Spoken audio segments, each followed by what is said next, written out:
금요일 저녁에 이렇게 예배 자리에 오신 여러분들을 주님의 이름으로 환영합니다. 오늘 말씀은 가인과 아벨이라는 제목으로 말씀을 증거하도록 하겠습니다. 본문 말씀은 창세기 4장 1절로 15절 말씀입니다. 창세기 4장 1절로 15절 말씀 우리 같이 합독하도록 하겠습니다. 시작. 아담이 그의 아내 하와와 동침하매 하와가 임신하여 가인을 낳고 이르되 내가 여호와로 말미암아 득남하였다 하니라. 그가 또 가인의 아우 아벨을 낳았는데 아벨은 양치는 자였고 가인은 농사하는 자였더라. 세월이 지난 후에 가인은 땅의 소산으로 제물을 삼아 여호와께 드렸고 아벨은 자기도 양의 첫 새끼와 그 기름으로 드렸더니 여호와께서 아벨과 그의 제물은 받으셨으나 가인과 그의 제물은 받지 아니하신지라. 가인이 몹시 분하여 안색이 변하니 여호와께서 가인에게 이르시되 네가 분하여 함은 어찌 됨이며 안색이 변함은 어찌냐. 네가 선을 행하면 어찌 낯을 들지 못하겠느냐. 선을 행하지 아니하면 죄가 문에 엎드려 있느니라. 죄가 너를 원하나 너는 죄를 다스릴지니라. 가인이 그의 아우 아벨에게 말하고 그들이 들에 있을 때에 가인이 그의 아우 아벨을 쳐 죽이니라. 여호와께서 가인에게 이르시되 네 아우 아벨이 어디 있느냐.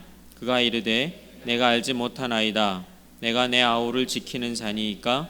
이르시되 네가 무엇을 하였느냐. 네 아우의 핏소리가 땅에서부터 내게 호소하느니라.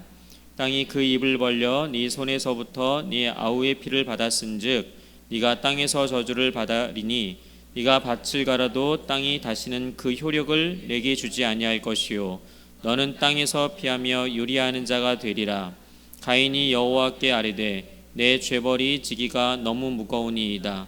주께서 오늘 이 지면에서 나를 쫓아내시온즉 내가 주의 낯을 배웁지 못하리니 내가 땅에서 피하며 유리하는 자가 될지라. 물은 나를 만나는 자마다 나를 죽이겠나이다. 여호와께서 그에게 이르시되 그렇지 아니하다. 가인을 죽이는 자는 벌을 7배나 받으리라 하시고 가인에게 표를 주사 그를 만나는 모든 사람에게서 죽임을 면하게 하시니라. 아멘. 2주에 걸쳐서 앞으로 가인과 아벨에 관련된 내용을 말씀을 드리려고 합니다. 오늘은 그 첫 시간입니다. 지금 제가 금요일 설교마다 성경에 나오는 인물들이 어떻게 하나님으로부터 세움을 입었는지에 대해서 하나님 중심의 관점으로 지금 우리가 살펴보고 있습니다. 우리가 아담과 하와를 이전 설교에서 살펴보았습니다. 아담은 최초로 죄를 지은 그런 사람이었지만 예수 그리스도의 모형으로 세움을 입었다고 지난 설교에서 말씀을 드렸습니다. 최초로 원 복음을 들은 자요, 그리고 그 복음을 이해한 자요, 또 그 복음을 후세대에 전한 자요, 그리고 그 복음을 믿은 자였습니다.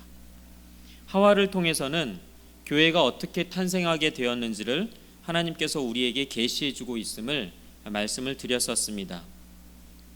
아담이 깊이 잠들었을 때 갈빗대를 떼어 만든 여자, 그 과정을 통해서 하나님께서는 십자가에 죽으시고 부활하심으로 탄생하게 된 그리스도의 신부된 교회를 계시하신 것입니다. 이렇게 교회는 너무나도 귀한 것입니다. 그리스도께서 교회의 머리시고 교회는 주님의 몸입니다. 그리스도와 교회는 한 몸이라는 것입니다. 이는 내 뼈 중에 뼈요 살 중에 살이라 라고 한 아담의 고백과 기쁨의 탄성이 곧 예수 그리스도의 고백인 것입니다.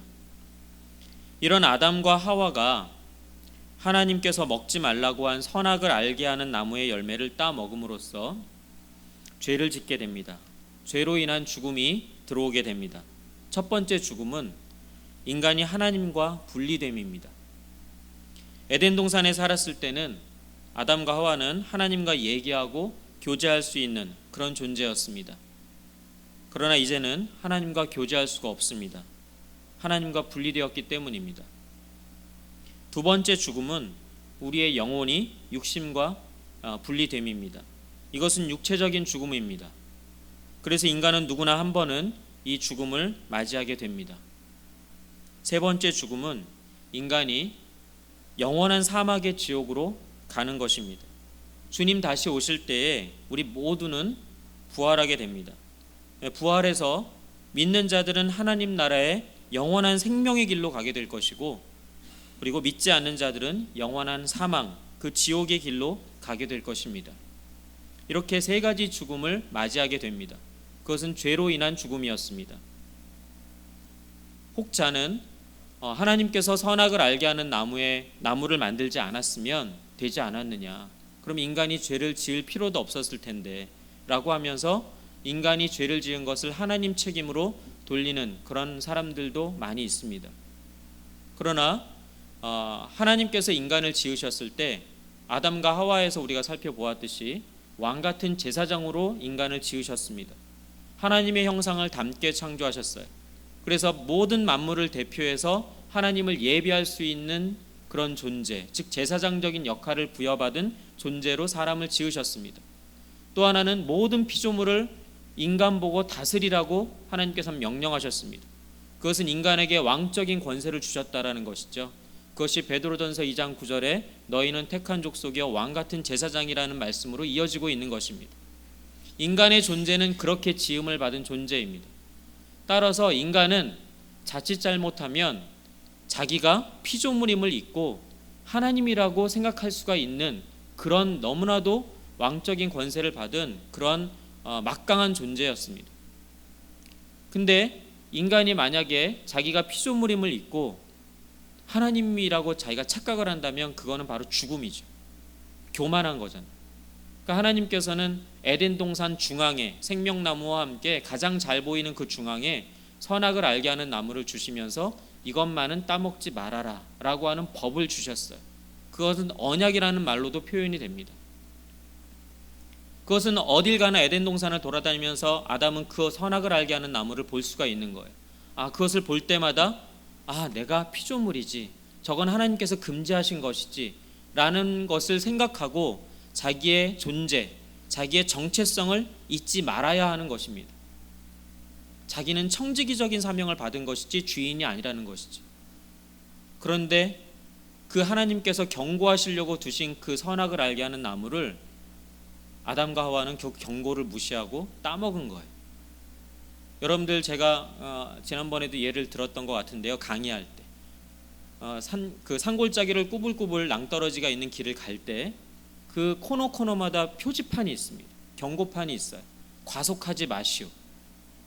그 경고판은 떨어져 죽으라고 세운 겁니까? 아니면 살라고 세운 것입니까?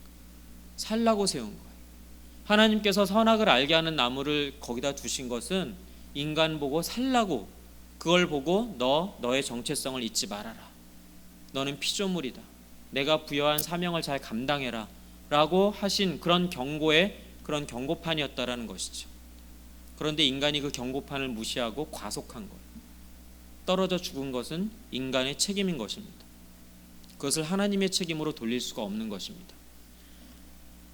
이렇게 인간은 하나님으로부터 그 무한하신 그 사랑을 받은 존재임에도 불구하고 죄를 지었습니다. 그러나 하나님께서는 창세기 3장 15절에 원 복음을 주셨습니다. 그 복음을 들은 후에 아담은 여자의 이름을 하와라고 지어주게 됩니다. 모든 산자의 어미라는 뜻입니다. 원복음을 들은 다음에 이름을 지어준 거예요. 순서가. 아담이 원복음을 이해했다는 뜻이죠. 그 원복음의 내용을 깨달았다는 뜻입니다. 그래서 원래 그 여자는 어떻게 해요? 여자가 죄를 지었으니까 모든 죽은 자의 어미였겠죠. 그 여자는. 그런데 원복음을 들은 다음에 아담은 그 여자, 아내된 여자의 이름을 모든 산자의 어미라는 그 하와라는 이름의 뜻을 지어주게 된 것입니다. 그것은 아담이 그 원복음의 내용을 깨달았다는 뜻입니다. 그리고 믿었다는 뜻이 되겠죠. 그리고 아담과 하와는 에덴 동산에서 추방당하게 됩니다. 왜냐하면 의와 죄가 함께할 수 없는 것입니다. 그리고 빛과 어둠이 함께할 수 없는 것입니다. 그래서 에덴 동산에서 더 이상 있을 수 없어요. 이제 죄인이기 때문에. 그래서 에덴 동산에서 추방당할 수밖에 없습니다. 오늘 읽은 본문 말씀은 그 이후의 이야기입니다. 아담과 하와가 에덴 동산에서 추방당한 다음 가인과 아벨을 낳게 됩니다.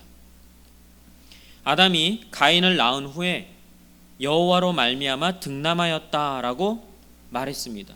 그렇게 말한 것으로 보아 아담은 가인을 여자의 후손이 될 그 후사로 본 것이라고 할 수가 있습니다. 그러니까 아담의 생각에는 그 첫째 아들 가인이 원복음에 나왔던 여자의 후손이 사단의 머리, 뱀의 머리를 칠 거라고 얘기하고 있지 않습니까? 그 여자의 후손, 그 여자의 후손을 이을 그 후사가 가인이라고 생각했던 거예요. 그래서 이름을 가인이라고 지었던 거죠. 여호와로 말미암아 득남하였다. 이것은 득남하였다는 말의 원래 뜻이 뭐냐면 획득했다라는 뜻입니다. 여자의 후손이 될 후사를 내가 획득했다. 여호와로 말미암아 획득했다. 그러니까 아담은 가인이 그 여자의 후손을 이을 그런 후사로 봐왔던 것입니다. 창세기 3장 15절에 하나님께서 원복음을 주셨는데 여자의 후손이 사탄을 무찌르고 승리할 것이라는 내용이 있었다고 했습니다. 아담은 가인을 그 여자의 후손의 계보로 본 것이라는 그런 의미입니다. 아벨이라는 이름의 뜻은 동생 아벨이죠. 아벨이라는 이름의 뜻은 허무하다 또는 공허하다 또는 하찮다 이런 뜻을 포함하고 있습니다. 이름도 참 개떡같이 짓죠. 그 아벨의 이름이 그래요. 동생 아벨의 이름은 그렇습니다. 그러니까 아담은 동생 아벨에게 희망을 두지 않았다라는 거죠. 가인에게 희망을 두었다라는 거예요. 이름의 뜻을 보면 알 수가 있습니다. 그런데 사람의 눈으로 보고 판단하는 것과 하나님의 눈으로 보고 판단하는 것이 다름을 우리는 여기서 알 수가 있습니다. 우리는 우리가 옳다는 것에 대해서 하나님 앞에 다 내려놓고 물어볼 필요가 있는 것입니다. 정말 하나님 보시기에 옳은 것입니까? 하나님 보시기에 이게 맞는 것입니까? 혹시나 나의 욕심이나 나의 이기심으로 판단하고 옳다고 생각하는 것은 아닙니까? 라고 기도하면서 하나님께 질문할 필요가 있는 것입니다. 사무엘이 이새의 집으로 가서 하나님의 선택하신 이스라엘의 왕을 찾았을 때 선지자 사무엘조차도 겉보기에 멋지게 보였던 그 다윗의 형들 중에 왕이 있을 것이라고 생각하고 찾았습니다. 그런데 하나님께서는 사무엘에게 이렇게 말씀하셨습니다. 사무엘상 16장 7절 말씀에 여호와께서 사무엘에게 이르시되 그의 용모와 키를 보지 말라. 내가 이미 그를 버렸노라. 내가 보는 것은 사람과 같지 아니하니 사람은 외모를 보거니와 나 여호와는 중심을 보느니라 하셨습니다. 결국 그 자리에 있지도 않았던 별 볼 일 없었던 막내 목동이었던 다윗을 하나님께서는 택하시고 기름을 부으셨습니다. 이것이 하나님의 일입니다. 아담은 가인을 여인의 후손으로 생각했으나 하나님께서는 아벨을 선택하셨습니다. 따라서 우리는 인간의 일을 생각하면 안 되고 항상 하나님의 일을 생각해야 되는 것입니다. 여러분, 자기 자신을 너무 믿지 마십시오. 늘 말씀과 기도 가운데 우리의 판단을 하나님의 기준에 맞추며 살아야 할 것입니다. 저 자신도요, 믿을 대상이 아닙니다. 수시로 마음이 바뀌고 항상 저 자신의 이익을 위해 마음이 바뀌는 저를 저 자신도 믿을 수가 없습니다. 그러나 그런 저를 택하여 주시고 하나님 자녀 삼아 주신 그 전능하신 하나님을 믿습니다. 이런 말씀 드리면 불편하실지도 모르겠습니다만 저는요, 저 자신뿐만이 아니라 여러분도 믿지 않습니다. 그러나 저와 여러분을 택하시고 이 자리에 있게 하신 하나님을 믿습니다. 저는요, 과거에도 현재에도 미래에도 우리와 동행하시는 하나님, 우리를 통해 하나님 나라를 이루어 가시는 우리 아버지 하나님을 믿습니다. 다시 본문 말씀으로 돌아가서 창세기 4장 3절에서 5절 말씀에 보면 세월이 지난 후에 가인은 땅의 소산으로 제물을 삼아 여호와께 드렸고 아벨은 자기도 양의 첫 새끼와 그 기름으로 드렸더니 여호와께서 아벨과 그의 제물은 받으셨으나 가인과 그의 제물은 받지 아니하신지라. 가인이 몹시 분하여 안색이 변하니라고 합니다. 우리가 표면적으로 볼 때는 가인과 아벨은 자신의 직업에 맞는 그 자신의 직업에 따라서 수확한 그 소산물을 가지고 제사를 드렸으니 둘 다 맞는 것 같습니다. 그래서 저희가 이해를 잘 못하겠습니다. 그런데 왜 하나님께서는 가인의 제사는 받지 않으시고 아벨의 제사만 받으셨을까요? 그 부분을 이 시간에 상고해 보고자 하는 것입니다. 또한 이 사건의 구속사적인 의미와 함께 가인과 아벨을 통해서 하나님께서는 우리에게 무엇을 계시하시고자 하는지 이 시간에 상고해 보고자 하는 것입니다. 우리가 성경을 이해하고 깨닫기 위해서는요, 인간 중심의 사고가 아니라 하나님 중심의 사고를 하려고 노력해야 함을 꼭 명심해야 합니다. 그리고 우리는 간절하게 날마다 기도해야 합니다. 하나님의 말씀이 깨달아지도록 간절히 기도해야 합니다. 진리의 성령님께서 도와주시면 가능한 일입니다.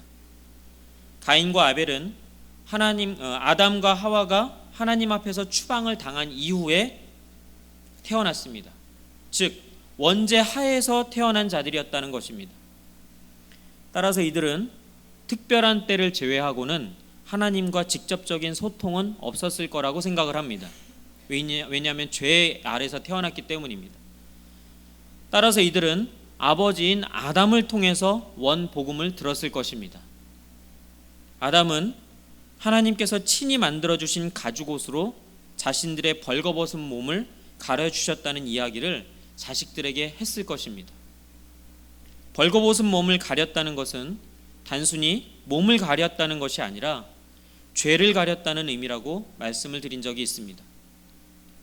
가죽옷은 누군가 대신 죽어야만 가능한 재료입니다.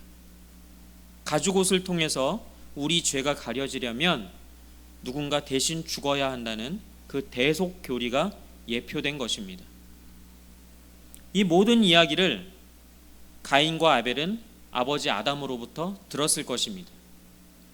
그런데 가인과 아벨이 원 복음을 이해했다면 하나님 앞에 나아가는 방법이 결국은 누군가 대신 죽어야 하는 번제를 통해서만이 가능하다는 것을 알았을 것입니다. 그런데 번제를 통해서만이 하나님 앞에 나아갈 수 있다고 믿는 것이 그 바로 원 복음을 믿는 것이었습니다. 원 복음을 믿는다는 것은 우리의 대속 제물이 되실 그 여자의 후손을 믿는 것입니다. 그것은 곧 예수 그리스도를 믿는 그런 믿음이 되는 것입니다. 그렇기 때문에 가인이 드린 농사의 소산물로 드린 제사는 하나님께서 원하시는 제사의 방법이 아니었던 것입니다. 그래서 하나님께서는 가인의 제사를 받지 않으셨던 것뿐만이 아니라 가인 자체도 받아들이지 않으셨습니다. 말씀을 잘 읽어보면 그 제물만 안 받으신 것이 아니라 가인도 안 받으셨다고 말씀하고 있는 것입니다. 이 말씀의 의미는 가인은 아버지 아담으로부터 복음을 들었지만 그 복음을 믿지 않았다는 그런 증거가 되는 것입니다. 그러나 아벨은 양을 잡아서 번제로 하나님께 드렸습니다. 아벨이 드린 제사가 성경에 등장하는 최초의 번제로 드린 제사였습니다. 하나님께서 받으시는 최초의 제사가 되는 것입니다. 만약 세상에 죄가 들어오지 않았다면 짐승을 잡아서 하나님께 번제로 제사 드리는 것이 맞겠습니까? 죄가 들어오지 않았다면 당연히 번제로 드릴 필요가 없었을 것입니다. 죄 문제가 아니고서는 다른 짐승이 대신 죽을 필요가 없기 때문입니다. 우리가 전에 배웠던 것처럼 아담이 오실자 예수 그리스도의 예표가 됨과 같이 아벨이 양의 첫 새끼로 드린 제물은 대속제물이신 예수 그리스도의 예표였던 것입니다. 이런 맥락에서 볼 때 성경에 등장하는 제사는 여자의 후손이 인류를 구원하기 위한 대속제물이 될 것에 대한 예표라는 뜻에서만 의미가 있습니다. 다시 말씀드리면 성경에 등장하는 제사라는 것은 보라 세상 죄를 지고 가는 하나님의 어린 양이로다에 대한 그런 예표인 것입니다. 따라서 이런 의미가 아니라면 그것은 예배가 아니라 하나님을 우상시하는 모독이 된다는 점을 명심해야 할 것입니다. 이것은 제가 드리는 말씀이 아니라 성경에 그렇게 말씀하고 있습니다. 하나님께서는 시편 50편 8절에서 13절 말씀에 이렇게 말씀하고 있습니다. 나는 네 재물 때문에 너를 책망하지는 아니하리니 네 번제가 항상 내 앞에 있음이로다. 내가 네 집에서 수소나 네 우리에서 순념소를 가져가지 아니하리니 이는 삼림의 짐승들과 뭇 산의 가축이 다 내 것이며 산의 모든 새들도 내가 아는 것이며 들의 짐승도 내 것이미로다. 내가 가령 주려도 너에게 이르지 아니할 것은 세계와 거기 충만한 것이 내 것이미로다. 내가 숫소의 고기를 먹으며 염소의 피를 마시겠느냐 하고 우리에게 반문하십니다. 이게 무슨 뜻입니까? 이스라엘 백성들은 하나님께 부지런히, 정말 부지런히 제물을 드렸습니다. 이것을 요즘 말로 고치면 부지런히 헌금을 드리고 부지런히 봉사하고 부지런히 예배 시간에 참석하고 등등등등 교회 일에 부지런한 여러 가지 의미를 이야기합니다. 그러면 된 것 아닙니까? 라고 생각할 수가 있습니다. 이게 무엇이 잘못되었단 말입니까? 라고 반문하실 수 있겠습니다. 오히려 칭찬해줘야 하는 것 아닙니까? 그렇게 열심히 했는데? 라고 반문하실 수도 있겠습니다. 근데 하나님께서 시편에 하신 말씀의 의미는 무엇입니까? 그 이스라엘 백성들이 메시아 언약은 망각한 채, 복음을 망각한 채로 제물만 부지런히 드렸다는 것입니다. 이 점이 내가 숫소의 고기를 먹으며 염소의 피를 마시겠느냐? 라고 반문하시는 그런 말씀에 나타나고 있습니다. 안 받으신다는 거죠, 그 제물을. 즉 예수 그리스도의 십자가의 죽으심과 부활의 바탕 위에 교회는 세워졌고 성도들은 그 복음 안에서 모든 삶이 이루어져야 마땅한데 복음이 없이 교회 일만 열심히 한다고 한들 그것이 하나님이 받으시는 예배가 되겠느냐는 것입니다.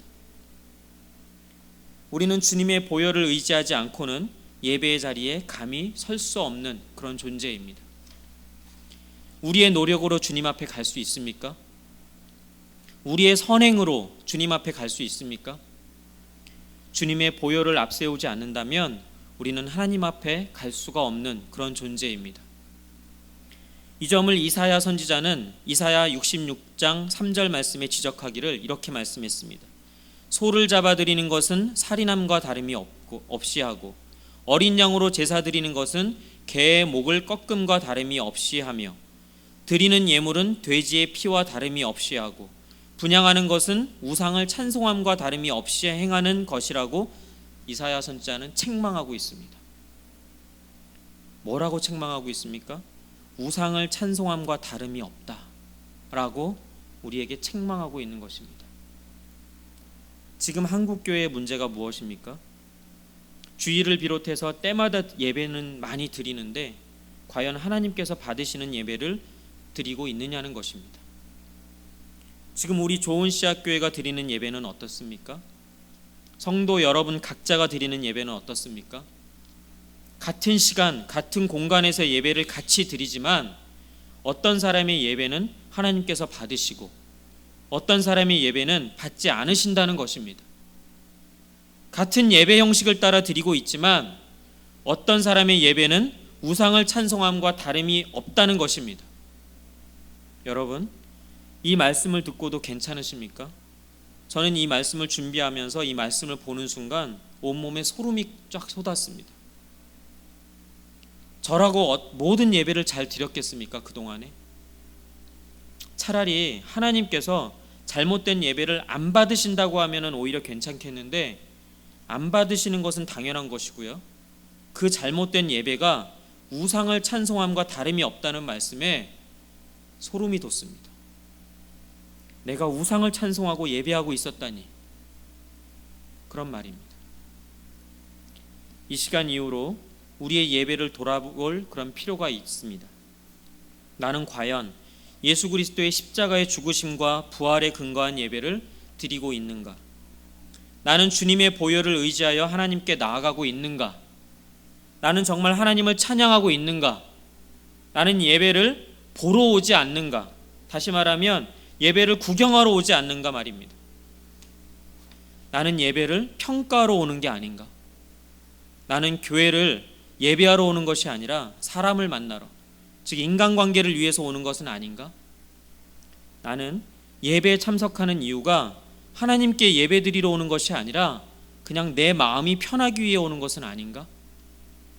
내 기분이 좋을 때만 예배드리러 오고 내 기분이 나쁘면 예배드리러 안 오고 있지 않은가 말입니다. 우리 모두 그동안의 예배에 대해서 돌아보고 하나님 앞에 정말 울면서 통회함이 있어야 합니다. 우리가 주님의 마음을 너무나도 아프게 하지 않았었나 돌아보아야 한단 말입니다. 예배는 구원받은 백성이 하나님을 정말 기쁘게 찬송하고 경배하면서 드리는 것입니다. 하나님의 구원의 말씀이 선포되어질 때 아멘 하며 화답함으로 하나님을 예배하는 것입니다. 예배는 하나님이 누구시며 우리를 위해 무엇을 하셨는지 알고 인정할 때 나오는 자연스러운 반응이 바로 예배입니다. 한국교회는 예배를 회복해야 합니다. 성도 개개인도 예배를 회복해야 합니다. 가인의 제사가 아니라 아벨의 제사를 회복해야 합니다. 다시 말하면 모든 예배는 예수 그리스도의 보혈을 의지하여 나아가는 그런 예배를 드려야 한다는 것입니다. 오늘 말씀을 정리하겠습니다. 우리는 오늘 가인과 아벨에 관한 말씀 첫 시간을 통해서 왜 하나님께서 가인의 제사는 받지 않으시고 아벨의 제사는 받으셨는지를 상고해 보았습니다. 그것은 곧 복음을 믿었느냐 안 믿었느냐의 차이였습니다. 믿음으로 예배를 드리느냐 믿지 않고 예배 형식에 그냥 참여하느냐의 차이입니다. 하나님이 원하시는 성령 충만한 예배를 드리느냐 아니면 내가 원하는 자아 충만한 예배를 드리냐의 차이입니다. 우리 모두 그동안의 잘못된 예배의 자세와 생각을 회개하고 지금 이 시간부터는 온전한 예배를 드릴 수 있기를 바랍니다. 우리 모두 하나님께서 기쁘게 받으실 만한 그런 예배를 드릴 수 있기를 예수 그리스도의 이름으로 축원드립니다. 아멘. 우리 찬양하겠습니다. 보혈을 지나.